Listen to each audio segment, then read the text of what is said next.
आज का जो विषय चुना है वो मिला रेपा की कहानी है।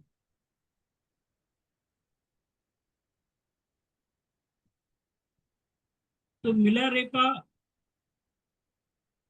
तिब्बत में एक गांव में उसके माता पिता रहते थे।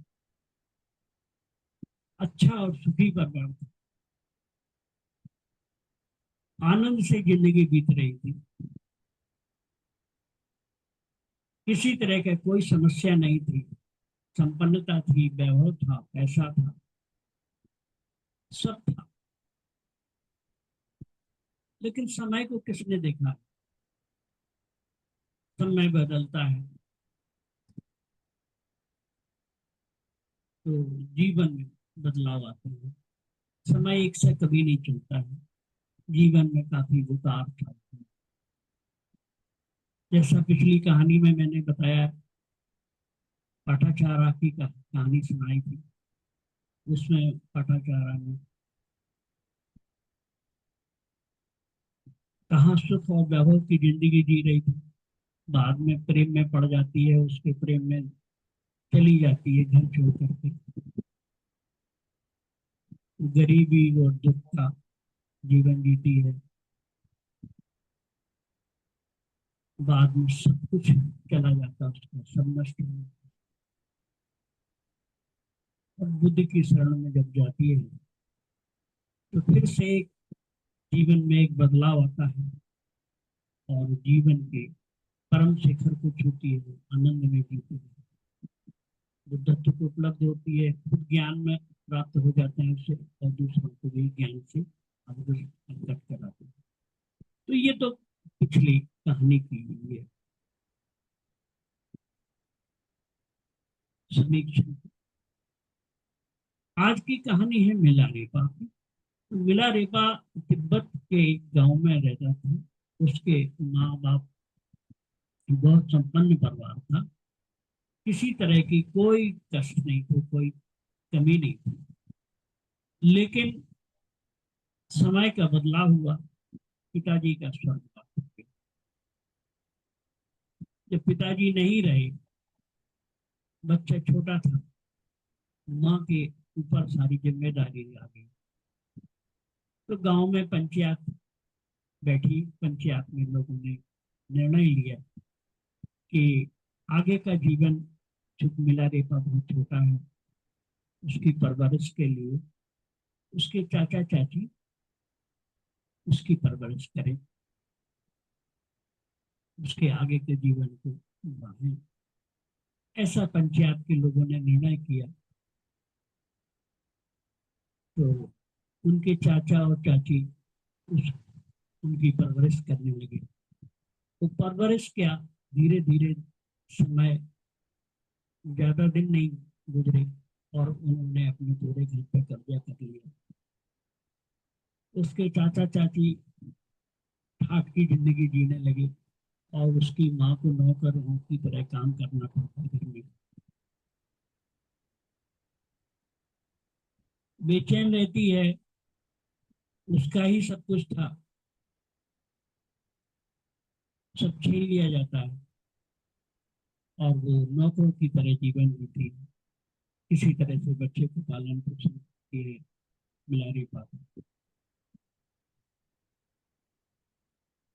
जब बहुत सहन के ऊपर हो गया, सहन नहीं कर सकी, तो उसने फिर पंचायत के लोगों से शिकायत की कि देखिए मेरे साथ अन्याय हो रहा है।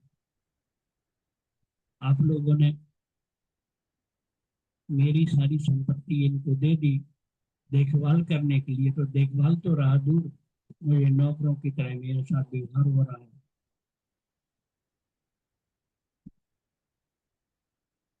लेकिन जैसा कि समाज है, समाज हमेशा शक्तिशाली का ही साथ देता है। वो झूठा ही सही, गलत ही सही, लेकिन समाज, झूठा समाज, झूठे लोग हैं, झूठे ही लोगों का सहारा देते हैं। जो कुछ छोटे थोड़े बहुत सच्चे लोग होते भी हैं, सही लोग होते भी हैं, तो उनमें इतनी हिम्मत नहीं होती, सही लोगों में इतनी हिम्मत नहीं होती है कि आगे आके किसी सत्य को सत्य कह सके। तो कुछ लोग होंगे जो सत्य, जो सही होंगे, लेकिन उन्होंने क्या, हमें क्या लेने देना, वो जाने उनका काम है। और इस तरह से किसी ने उसकी मदद नहीं की।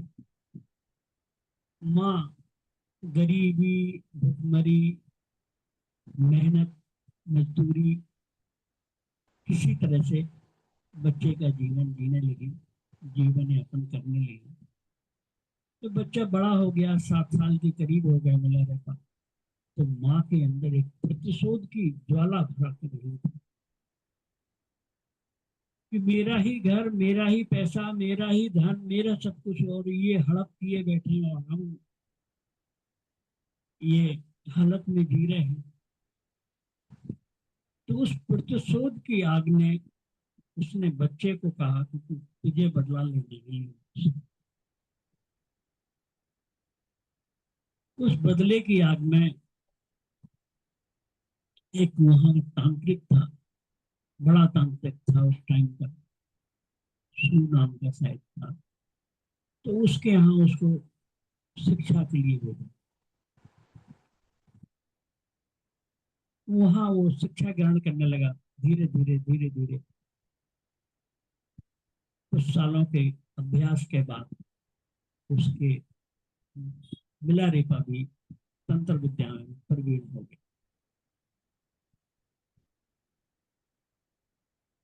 तो एक दिन उसने तंत्र के माध्यम से जोर की आंधी, पानी, वर्षा कराया, पूरी फसल उजड़ गई, सब बेकार हो गई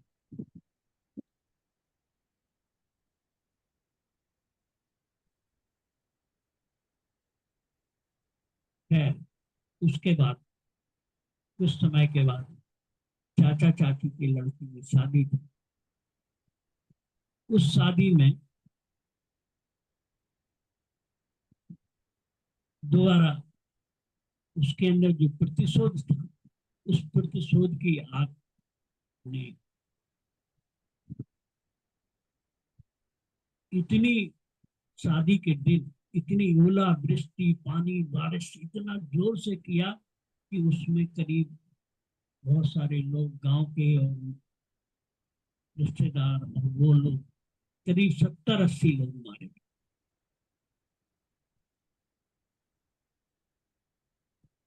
और कहीं कुछ नहीं था, खाली उसी जगह ऐसा हो रहा था, तो लोगों ने समझ लिया ये मिला रेखा का ही खेल है। उसकी माँ ने भी कहा कि मेरा बदला पूरा होगा।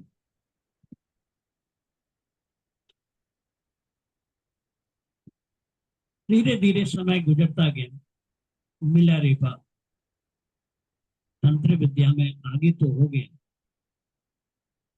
लेकिन उसके अंदर की जो आत्मा थी, तांत्रिक क्रिया जो होती है, ये दो तरह की आध्यात्मिक शक्ति है। एक तो शक्तियां हैं शक्ति पाने के लिए, लोगों को शक्ति जो होती है वो लोगों को दिखाने के लिए शक्ति पाता है व्यक्ति। तो ये जो तांत्रिक क्रिया है, ये शक्ति पाने की क्रिया, ये लोगों को दिखाने के लिए, अपनी ताकत का एहसास कराने के लिए लोग शक्ति। एक दूसरा रास्ता है शांति पाने के लिए, शांति और आनंद के लिए जो जीवन, जो अध्यात्म के रास्ते पे चलता है, उसका जीवन आनंद पूर्ण। शक्ति पाने वाला शक्ति का प्रदर्शन तो कर देता है, शक्तिशाली तो हो जाता है, लेकिन अंदर से टूटा होता है, अंदर से बेचैन होता है, क्योंकि उसने किसी के साथ अच्छा नहीं किया। मिला रेपा ने जो कुछ किया मानवीय मूल्यों के खिलाफ था। माना कि उसने जीवन में कष्ट भोगे हैं, उसका उसने बदला लिया, लेकिन इस बदले के साथ साथ इस आग में वो भी जला अंदर अंदर। उसकी आत्मा बेचैन हो गई। जब भी कुछ गलत करते हो तो आपकी आत्मा बेचैन होने लगती।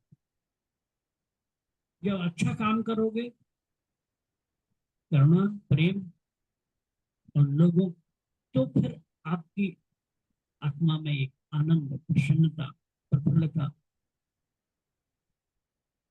आने लगती, प्रेम झलकने लगता, करुणा फूटने लगती। तो वो मिला रेपा को कमी कर रही थी, उसको कष्ट होने लगा, उसको पीड़ा हुई, उसको अंदर से गिलानी होनी, आत्मगिलानी हुई कि कुछ गलत हो। तो वो उस बेचैनी को दूर करने के लिए उसको सलाह दी कि पहाड़ पर फलानी जगह एक संत रहते हैं, उनके यहाँ शांति मिली। तो फिर वो गया उस पहाड़ पर। जो गुरु थे उनका नाम था मारपा। मारपा की शरण में गया, मारपा से अपनी आत्मग्लानि बताई, तकलीफ बताई। मारपा ने कहा ठीक है, समय लगेगा। बोले ठीक है, मैं समय देने को तैयार। अब वो मारपा का शिष्य हो गया। मारपा ने आदेश दिया कि जो सामने पहाड़ दिख रहा है, इस पहाड़ से पत्थर ले आ नीचे, और नीचे एक मकान बना। तो पहाड़ पर जाता, पहाड़ से पत्थर तोड़ता, पत्थर तोड़ करके नीचे लाता, नीचे लाके मकान बनाने की शुरुआत करी। दिन भर मेहनत करता, थक जाता, फिर सो जाता। जो उसको भोजन पानी मिलता है उसको सो जाता। इस तरह से महीनों, बल्कि सालों मेहनत की। सालों मेहनत करने के बाद, पत्थर तोड़ के नीचे लाने के बाद उस मकान को बनाया। और उस मकान के जब बन जाने पर उसने जाके गुरु के चरणों में सर रखा, बताया कि ये मकान बन गया। तो गुरु ने कहा आप उस मकान को तोड़ दे, उस मकान के पत्थर जहां के तहां पहुंचा दे।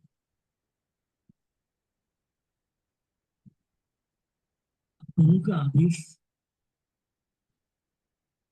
मानना तो मन नहीं था। उसने ये भी प्रश्न नहीं उठाया फिर बनवाया क्यों। जब तो नहीं था तो बनवाया क्यों, ये भी प्रश्न नहीं था अंदर से। गुरु का आदेश, कोई प्रश्न नहीं। मकान तोड़ने लगा, पत्थर फिर ऊपर चढ़ाने लगा, उस पत्थर की उस पहाड़ पर। ऐसा करते करते फिर महीनों सालों बीत गए। कई साल के प्रयास से वो मकान बना था। फिर सालों बीत गए उस मकान को तोड़ने में, उसको मिटाने में। फिर जाके अपनी स्थिति पैदा की, थक के चूर हो गया। समझ में नहीं आ रहा था क्या करें, गुरु सुनता नहीं, गुरु का आदेश भी है, लेकिन उसका अहंकार जो था, जिस अहंकार से उसने तांत्रिक विद्या सीखी थी, अपने आप को बहुत बड़ा 30 मार का समझता था, और मैं ये कर दूंगा वो कर दूंगा, उस अहंकार उसके धीरे धीरे धीरे धीरे वो मेहनत करता, मतलब पत्थर तोड़ता, मकान बनाता, फिर मिटाता, और इसमें उसका अहंकार विलीन हुआ। और अहंकार धीरे धीरे धीरे धीरे कम होने लगा। बीच बीच में वो मार पा की पत्नी अपनी गुरु माँ से जाके मिलता, और गुरु माँ से पूछता कि क्या नाम, गुरु हमको बुलाते नहीं हैं, और लोगों को शिक्षा दे रहे हैं, और दूसरे शिष्य बैठे हुए हैं, उनको बुलाते हैं वो और शिक्षा देते हैं, मेरे साथ क्या है, मुझे कुछ नहीं बुलाते। कई साल हो गए हैं, उसको गुरु बुलाता ही नहीं है। जहां पर शिष्यों को शिक्षा दीक्षा देते थे हमारे पास, मिला रेपा को वहां जाने की इजाजत ही नहीं थी। एक दिन वो चुपके से पीछे जाके बैठ जाता है, गुरु वहां से उसको भगाता है कि तू यहाँ कैसे आ गया, भाग यहाँ से, बिना अनुमति के तू आया कैसे यहाँ, और उसको वहां से हटा दिया। फिर वो अपने काम में लग गया, फिर मकान पत्थर तोड़ने में लग गया। ऐसा होते होते सालों बीत गया। फिर वो एक दो बार गुरु माँ से क्या शिकायत करता है, गुरु माँ समझाती है, मारपा मुस्कुराता है। और फिर एक स्थिति ऐसी आ जाती है कि मारपा का अहंकार पूरी तरह विलीन हो जाता है। जब पूरी तरह विलीन हो जाता है तो, सॉरी, मारपा का नहीं, मिला रेपा, तो मारपा उसके ऊपर करुणा करता है, उसको बुलाता है, उसको शिक्षा दीक्षा देता है। उसका जब पूरा अहंकार समाप्त हो गया, जब पूरी तरह से वो मिट गया, तब उसकी मारपा ने शिक्षा दीक्षा शुरू की। उसके अंदर प्रेम और करुणा के भाव जगने लगे। उसका जो अहंकार था वो विलीन हो गया। उसका जो अपने ऊपर घमंड था, शक्तियों की जो ताकत थी,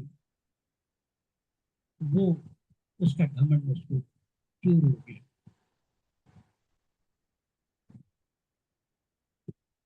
अब उसको लगने लगा था कि ये शक्तियां थी तो मेरे पास, लेकिन ये किसी काम की नहीं, किसी का कल्याण नहीं करने की शक्तियां थी। और जब तक शक्ति कल्याण के लायक ना हो, तब तक उस शक्ति का कोई उपयोग नहीं, बेकार। उसको इस चीज का समझ में आ जाता है। और धीरे धीरे समय होते, गुरु दीक्षा पूरी होती है। एक दिन उसको स्वप्न में एक देवी मूर्ति दिखाई देती है। स्वप्न में कह लो या आगे चक्कर पे उसको दिखने लगी वो मूर्ति दिखाई देती है। उस मूर्ति से बात करता है वो देवी से। तो देवी बताती है कि ये अभी मेरे बारे में आपके गुरु को भी पता नहीं।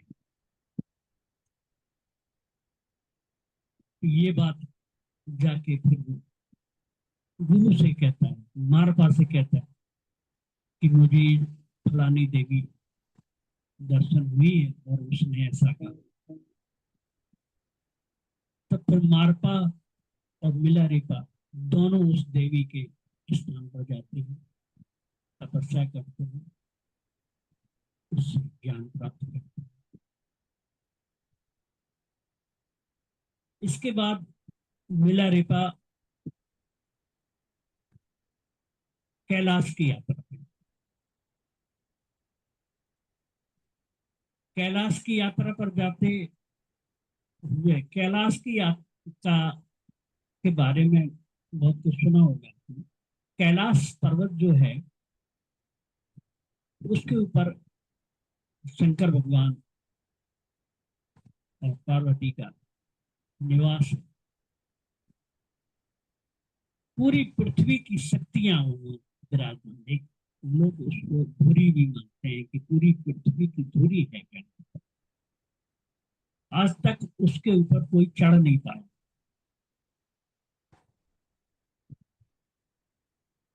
सिर्फ एक व्यक्ति मिला रेपा के बारे में कहा जाता है कि मिला रेपा ही चढ़ पाया उस कैलाश पर।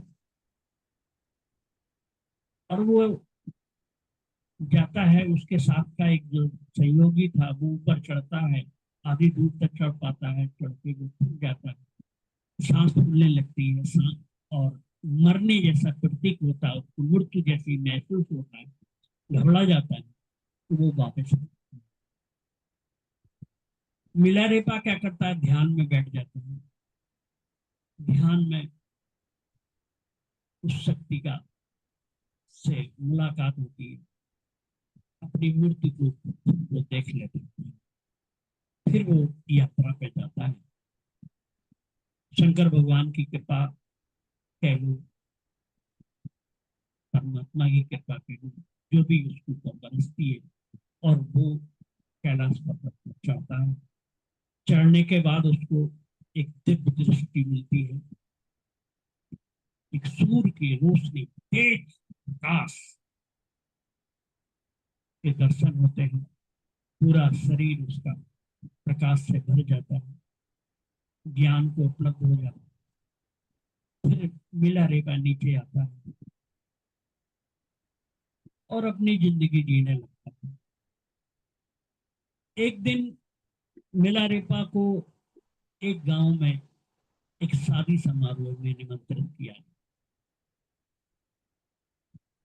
उस शादी में उसका बड़ा सत्कार हुआ, उसकी बड़ी आवभगत हुई।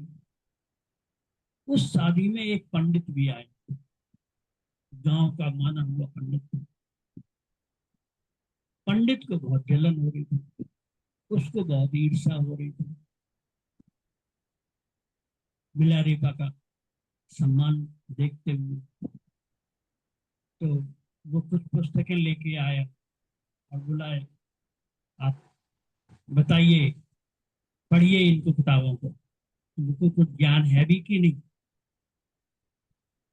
बिलारीपा ने कहा, मुझे इस ज्ञान की जरूरत है, मुझे सब अनुभव है, एक किताबी ज्ञान की जरूरत नहीं है।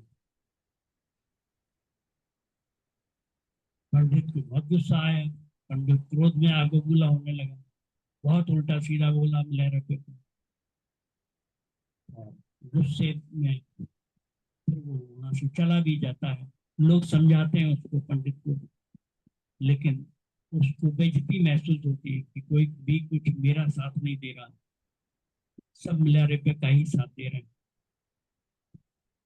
तो पंडित चला जाता है वहां से, लेकिन चले जाने के बाद वो एक चाल चलता है। वो एक स्त्री को अपने प्रेम जाल में फंसाता है और स्त्री से कहता है कि हम तुम्हारे साथ शादी करें, तुमको एक हीरो का हार देंगे गिफ्ट में, और तुम्हारे साथ शादी करें। तुम जाकर के मिला रेखा को ये खीर जाके खिला, उस खीर में वो जहर मिला होता है,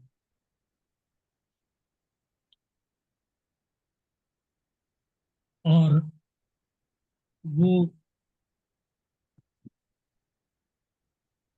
जब खीर लेके स्त्री जाती है, तो मिला रेखा खीर पे एक निगाह डालता है, सब समझ जाता है। तो मिला रेखा उस स्त्री से कहता है कि देख, तेरी शादी वो करेगा नहीं, तू पहले उससे, वो कुछ बताती नहीं है लेकिन वो समझ जाता।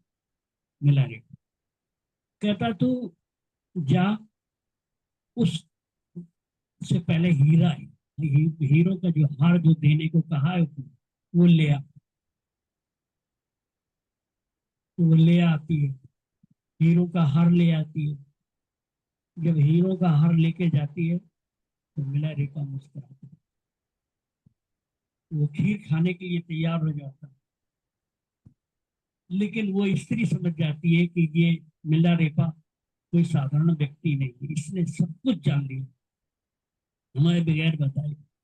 तो वो उसके चरणों में पड़ जाती है, वो क्षमा मांगती है, वो कहती है कि आप ये खीर मत खाइए, मना करती है। और भी जो मिला रेखा के शिष्य हैं सभी लोग मना करते हैं कि तुम ऐसा ना करो, इस खीर में जहर है, ये मान नहीं रही।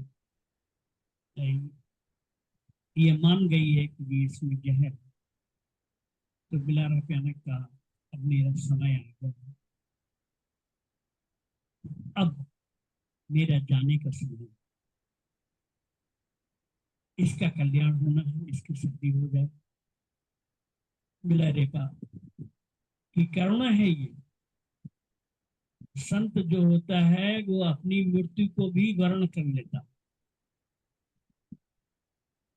जैसे बुद्ध ने वो जहरीली जो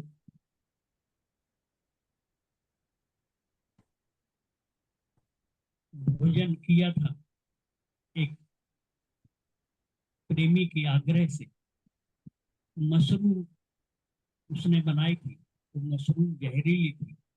वो जहर होने के बावजूद, लेकिन उसने मालूम नहीं था उसे कि ये जहरीली है। बुद्ध ने जब खाया तो वो जहरीली थी, लेकिन उसका प्रेम देखते हुए, उसकी करुणा देखते हुए बुद्ध उसको जानबूझ के उस मशरूम को खा जाते हैं और अपने शिष्यों को खाने नहीं देते हैं, मना कर देते हैं। जब खाने के बाद बुद्ध के ऊपर वो जहर असर होने लगता है, बुद्ध चले जाते हैं, तो वो जिसने निमंत्रण दिया था बुद्ध को, मशरूम का भोजन खिलाया था, जब उसने उसको चखा तो भयंकर कड़वी जहरीली थी। तो वो भागा भागा आया बुद्ध के चरणों में कि प्रभु आपने खा क्यों ली, आपने मना क्यों नहीं किया, मुझसे बहुत बड़ा पाप हो गया है, मुझसे बहुत बड़ी गलती हो गई। बुद्ध ने कहा नहीं, तुमसे कोई गलती नहीं हुई है। तुम एक पहली माँ होती है जिसने मुझे पहला भोजन दिया था, और तुम मेरे आखिरी शिष्य हो जिसने मुझे आखिरी भोजन दिया। इसलिए उन्होंने कहा अपने शिष्यों से कि कोई भी इस शिष्य को कुछ नहीं करेगा, ये मेरा शिष्य है, ये मेरा भिक्षु हो गया आज से, इसको कोई कुछ नहीं बोलेगा। ऐसी करुणा होती है संत। ऐसी ही करुणा मिला रेपाने की। मिला रेपाने जानबूझ करके उस खीर को खा लिया और मृत्यु को वर्ण कर लिया कि उसकी स्त्री की शादी हो जाए, उसका आगे का जीवन सही हो जाए। ये पूरी कहानी मिला रेपा की है। तो मिला रेपा के जीवन से, इस कहानी से आपने क्या सीखा? ये कहानी सिखाती है कि अध्यात्म में भी दो तरीके के मार्ग हैं। एक शक्ति पाने का मार्ग है और एक करुणा और आनंद पाने का मार्ग, प्रेम का मार्ग, लोगों के कल्याण करने का मार्ग। जब तक ये मार्ग ना आए कि लोगों के कल्याण करने की ताकत ना आए, तब तक आपका अध्यात्म का मार्ग सही नहीं है। ये कहानी ये साबित करती है। तो हम शक्ति के लिए नहीं, शांति और आनंद के लिए अध्यात्म के मार्ग आगे बढ़े, ऐसा इस कहानी का उद्देश्य है। उस कहानी का उद्देश्य पूरा होता है। आज की ये कहानी यही समाप्त करते हैं। आगे की कहानी में फिर आपसे मिलेंगे। तब तक के आप सभी को धन्यवाद, मेरे प्रणाम स्वीकार करें। अभी हमारे इस बीच में हमारे एक मित्र जो मेरे यहाँ ध्यान करने आते हैं, वो भी आए हुए हैं, आपको उनके दर्शन कराता हूँ।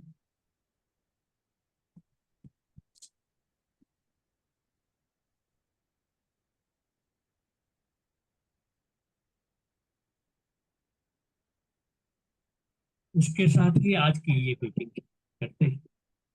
हरिओम। जय सच्चिदानंद।